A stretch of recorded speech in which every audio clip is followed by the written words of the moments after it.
Mitchell here, and I'm here to talk to you about Milan. Now, I could talk about Milan forever and ever, but I'm only here to tell you 3 super unforgettable things that you should definitely check out if you ever come here. Number 1, imagine stepping into a world where the mind of a genius comes to life. No, this isn't just your ordinary museum. It's a time machine that transports you to the Renaissance era. Behind me is the Museum of Science and Technology. Here, surrounded by towering glass and steel structures, we find ourselves in a space dedicated to the life of the works of, drumroll please, Leonardo da Vinci. Did you know that this extraordinary man was not just a painter, but also an engineer, inventor, and a scientist? Scoot over, Thomas Edison, make space for the pros. Leonardo da Vinci is the OG here. As we explore the museum, we'll encounter life-size models of his inventions, from flying machines that defied gravity to intricate war machines. Leonardo da Vinci's imagination had no limit. Can you imagine soaring through the sky on Leonardo's flying contraptions? How about descent from the sky on a Leonardo parachute? Or how about going in a submarine, which was actually designed by Leonardo da Vinci?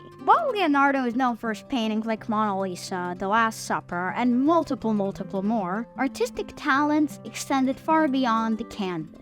Also, fun fact about the Mona Lisa while we're at it, the Mona Lisa is the most copied painting, and also it costs about $3 billion. Oh, and another fun fact about it, it took Leonardo 12 years just to draw the lips. Now that is called serious detail. Okay, back to what I was saying earlier.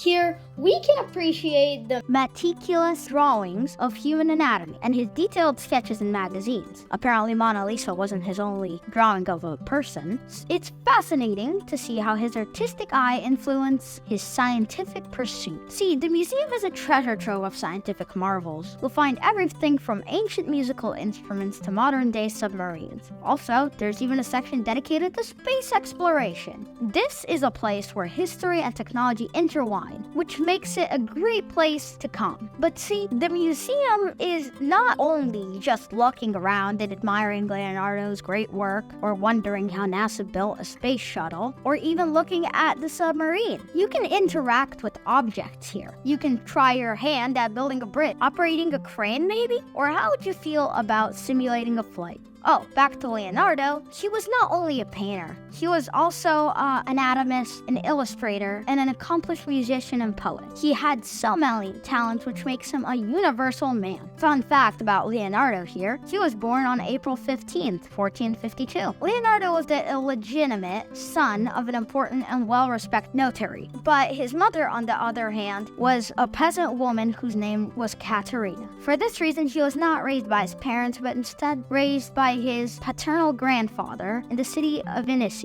the Florentine countryside. His father had many children, and Leonardo was actually the eldest of his 16 stepbrothers and stepsisters. Now that is called lots of children. But also, another thing about Leonardo da Vinci is that he claimed more than once his love and respect for every living creature on Earth. He believed that every animal should live free and spend its time in the wild. In fact, he used to buy caged birds at the market of Florence just to let them go. Also, research says that he didn't eat anything that had blood. So I think that it's safe to say that he was also a vegetarian, while also an animal lover. More than anything, Leonardo loved birds, because birds can fly. Leonardo was obsessed by flight, and many of his flying machines are inspired by our flying little friends. He was a passionate bird watcher, and he wrote an important study called the Codex on the flight of birds. In Leonardo's time, though, left-handed people were often taught to write with their right hand.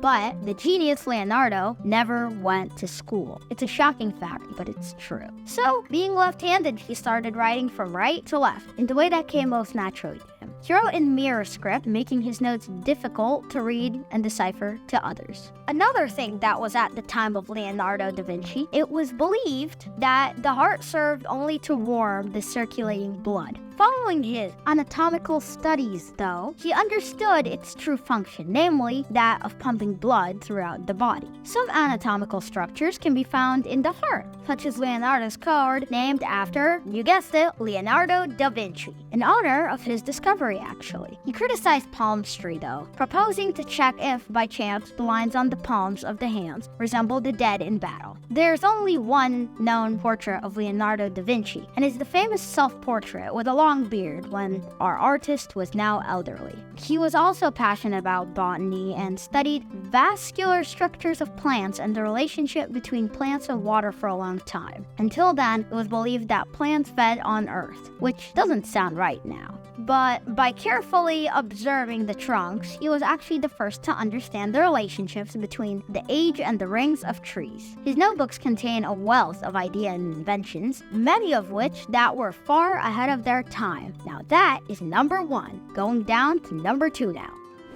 Number 2.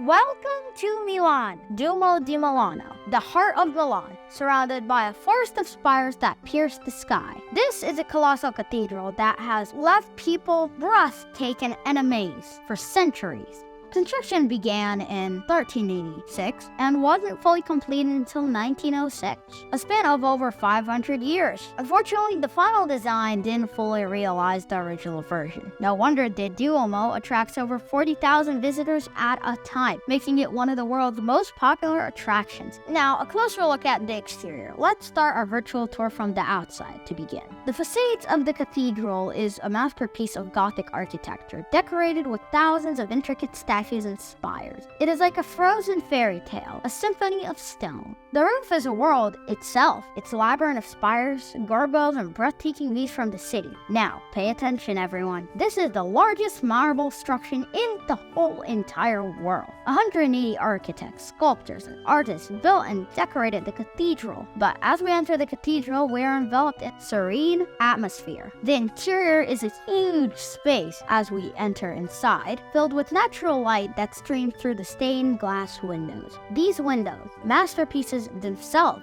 depict Bible stories in vibrant colors. Look up at the vaulted ceiling, a marvel of engineering and art. A groundbreaking departure from the traditional Milanese construction. The Duomo was the first building in the city to be made entirely of white marble. The cathedral is adorned with over 3,400 unique sculptures and statues, complemented by countless smaller ones that you might not even notice. The treasures inside the Duomo are a treasure trove of art and history. Look for the golden statue of St. Bartholomew, said to have been made of the skin of this saint himself. Marvel at the intricate marble floor, a testament to the skill of Renaissance craftsmen. And don't forget to visit the crypt, where the remains of saints and archbishops are kept. Now we are actually on the rooftop, not inside. So we went on an elevator actually. So the doorways are nice and everything is cool. Just to have the most unforgettable experience we can. On the roof, you can see miles admiring the lovely view that you can see from up here. Another thing you can look at is the spires and the statues that are on them up close. Now, France also did a bit of work in this. Napoleon did not only speed up the construction, but also radically changed the appearance of the cathedral. He dreamed of being the King of Italy and having his coronation ceremony held in Duomo di Milano. The main spire is the Madonna, the patroness of Milan. This 4-meter gilded statue was installed in 1769. The main relic of this cathedral is the nail that was used to crucify Jesus. No building in Milan will ever be, and never has been, taller than the cathedral. Such is the law. Number 3. Imagine a place where everybody is happy, everybody is loving their time. Though that time may be limited, but you can still enjoy it. What I'm talking about is Crazy Cat Café. Now, you can't just imagine it, but you can see it in person in Milan. It's near the train station and it's the best place you can go. You can enjoy a snack, maybe a sweet one, maybe a savory one, whichever one is best to your liking. Snacks, though, are not the only entertainment there. At Crazy Cat Café, it says in the title, cat. Now, it's not just one cat, but it's 11 cats. 11 cats making you perfectly happy. Happy is an understatement for this place, but it's the best I could do. Because how good it is, words can't express. It's a great place, I'll tell you that much. So, I would definitely love one of those somewhere here in Virginia. Word to you business owners out there, I would be an all-time guest. But not only would I like you to open it, but I would also like you to hit that like and subscribe button. That's the end for this video. See you in my next one. Mitchell, out.